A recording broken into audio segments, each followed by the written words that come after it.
Merci beaucoup Christophe, merci Didier. Alors j'ai commencé par vous remercier parce que c'est un colloque, mais c'est un colloque qui nous permet aussi de marquer le temps. Doublement, ça fait 10 ans que l'on a commencé à travailler ensemble, 10 ans que pousser la porte de ton bureau et essayer de transmettre l'idée du MIRCES. Donc le MIRCES qui aujourd'hui en est à, je crois qu'on ouvre la 11e promotion cette année. Donc ça fait plus de 120 étudiants qui sont passés. C'était une idée au départ et concept en quelque sorte, en se disant qu'il fallait enrichir le niveau de connaissances, de compétences et d'ouverture vers l'innovation, notamment des responsables de restauration pour relever les challenges. Et c'est le cas, et c'est possible parce que l'IFROS est avec nous depuis 10 ans, où on était avec l'IFROS, c'est un véritable partage. Et puis je vais l'évoquer dans le discours. Alors j'ai pas votre talent oratoire, donc j'ai écrit un beau discours que je vais lire en essayant de l'animer le plus possible. Mais il n'y a pas que la formation à l'IFROS, il y a autre chose. Il y a un état d'esprit, il y a des tas de choses extrêmement intéressantes. Et c'est vrai aussi dans tous les échanges que j'ai avec Christophe ou avec Didier. Alors, je vous remercie parce que les lieux dans lesquels on se retrouve aujourd'hui, ils sont hautement symboliques. Il se passe beaucoup de choses ici depuis 10 ans, donc au travers avec Lyon 3, avec l'IFROS. Ça fait 10 ans qu'on réfléchit sur la construction d'une nouvelle approche de l'alimentation dans les établissements de santé. Quand on parle d'établissements de santé, c'est vrai que le MIRCES au départ était dédié à beaucoup plus à un aspect technique. On faisait des ingénieurs qui devaient concevoir des unités de production, des organisations complexes. Et chemin faisant, on s'est rendu compte que être centré sur la technique n'était qu'une réponse très partielle à la problématique. Et c'est ce qui nous réunit aujourd'hui. En fin de compte, on en fait une synthèse. Ce colloque aujourd'hui vient marquer le fait qu'il faut se centrer sur autre chose que la technique. Et c'est ce que nous avons fait progressivement, fait glisser tout doucement durant ces 10 années au niveau de l'IFROS. Et aujourd'hui, on est vraiment centré sur le consommateur. Et les questions qu'ont évoqué Christophe et Didier sont au cœur des réponses qu'on apporte avec les étudiants. Donc, alors, on travaille bien entendu au niveau de la formation, mais on partage aussi des programmes innovants. IFROS, à l'intérieur du nom, il y a la recherche. Et c'est vrai que le laboratoire de recherche de l'IFROS accompagne programmes de recherche et de développement, notamment le programme Renaissance, nourrit beaucoup toute la réflexion et l'innovation. Et puis, avec le volet enseignement, on participe à maintenant non plus être des techniciens qui conçoivent des outils de production de restauration, mais à une réflexion sur la prise en charge des personnes et que l'on a intitulé, parce que ça recoupe bien en fin de compte la problématique, des personnes en situation de fragilité. Et les personnes en situation de fragilité, c'est tout au long de la vie. Ça concerne beaucoup de gens. On est tous un jour ou l'autre fragiles, on le sera, on l'a été. Il y a des personnes qui ont moins de chance que d'autres, qui sont fragiles tout au long de leur vie. Et donc, on travaille pour ces gens-là. Et c'est ce qui nous anime aujourd'hui. Alors, on va utiliser le mot citoyen, il est dans le titre, nourrir un acte citoyen, parce qu'on se replace en tant que citoyen. On est à la fois citoyen quand on est une personne en situation de fragilité, citoyen quand on est universitaire, quand on est prof, quand on est cuisinier, quand on organise des outils de production, de distribution, quand on conçoit une offre alimentaire. Il ne faut pas oublier que derrière tout ça, on participe à un acte citoyen. Donc c'est ce qui nous réunit aujourd'hui. Et donc l'avenir, parce qu'on est au début, et puis c'est le premier colloque de ce type-là, enfin le deuxième, puisqu'on en a fait un il y a 4-5 ans, autour de la personne âgée. Mais ce colloque, c'est le début, et on en reparlera peut-être en fin de journée, on voudrait que ça soit le début d'un rendez-vous peut-être annuel, pour pouvoir chaque année voir comment est-ce qu'on a pu faire évoluer les choses. Parce que jusqu'à présent, et dans l'organisation qui a été montée autour de l'Université Lyon 3, l'IFROS et EC6, on construit avec la rencontre du savoir universitaire, qui est extrêmement riche, des cerveaux différents, nos cerveaux qui sont des cerveaux d'expertise opérationnelle, avec des approches stratégiques. Et on se nourrit surtout de la soif de savoir et du retour d'expérience de tous les étudiants qui passent dans le master, qui passent dans le DU. Alors je voulais vous remercier tous les deux parce que Didier, depuis 10 ans, tu es un partenaire permanent de cette belle aventure. Tu as permis beaucoup de choses et je voulais t'en remercier. Et puis aussi, c'est une belle aventure d'amitié.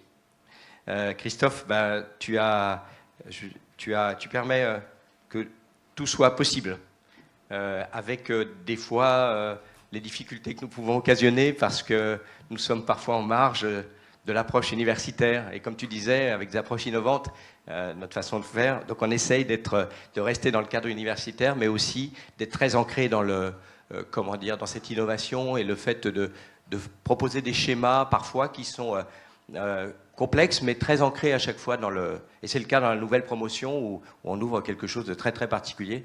On aura l'occasion d'en reparler si vous le souhaitez. Alors, depuis qu'on a créé EC6, deuxième anniversaire, ça fait 12 ans à peu près. Donc 12 ans, et depuis ce début, on se pose la question d'un positionnement vertueux de notre métier de restaurateur santé. Et on se rend compte que ces dernières années, les choses bougent et qu'il y a une prise de conscience de la dérive de notre profession. Alors j'ai noté quelques éléments qui attestent de cette dérive.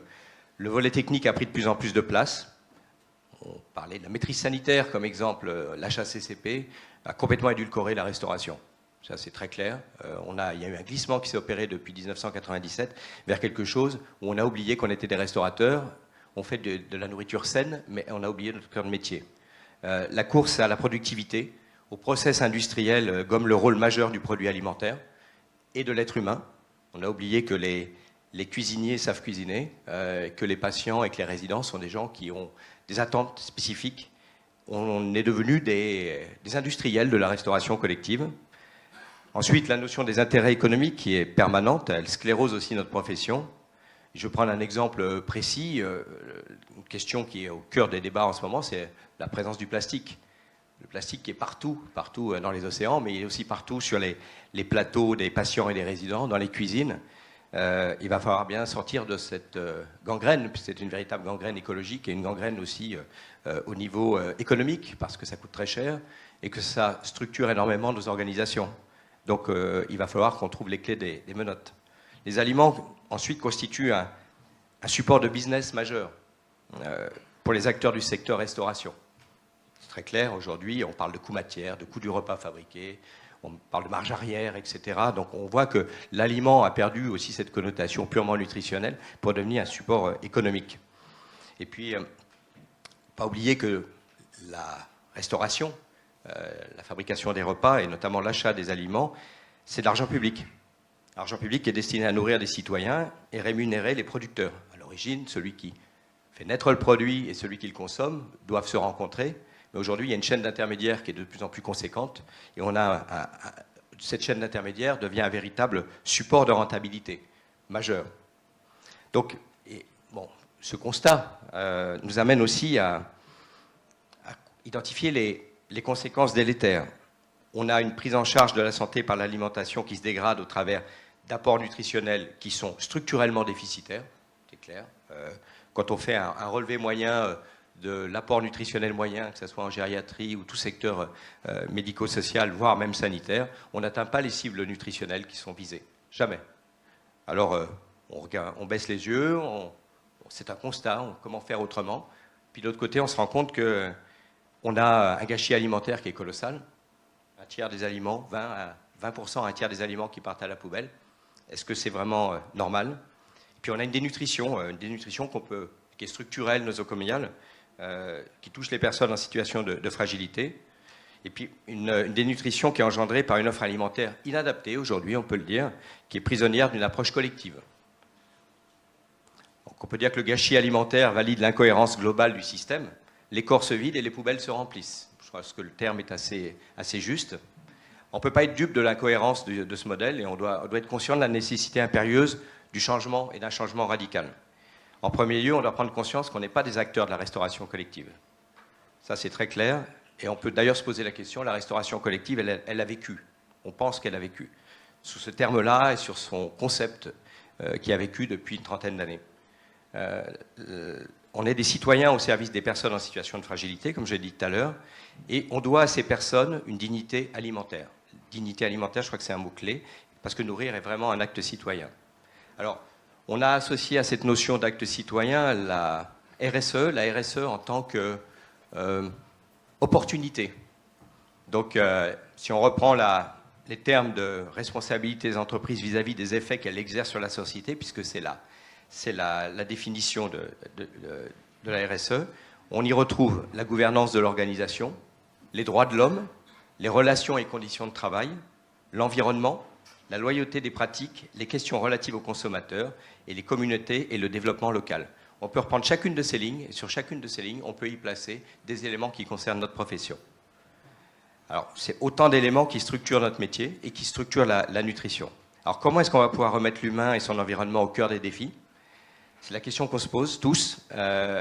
Et donc, aujourd'hui, l'organisation de cette journée est destinée à ce que, au travers de 3 tables rondes, il y ait des échanges qui puissent nous nourrir avec des avis complémentaires, différents, avec des cerveaux structurés différemment, différentes approches opérationnelles, intellectuelles, universitaires, philosophiques, parce que la philosophie, on peut considérer aussi, c'était d'ailleurs ce qui nous a animé au départ, c'est de se dire, plaçons cette journée sous une approche philosophique.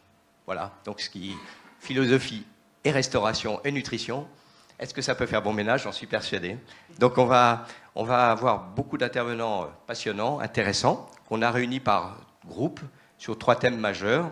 Et puis on va bénéficier de l'efficace et bienveillante animation de Laurent Aron, avec qui on a eu tous les intervenants ont eu l'occasion d'échanger, qui partagent notre enthousiasme et notre intérêt à défricher. Et puis on va essayer de nourrir notre réflexion et puis de dessiner peut-être des pistes pour demain. En tout cas, je vous souhaite une très bonne journée et merci beaucoup d'être venu.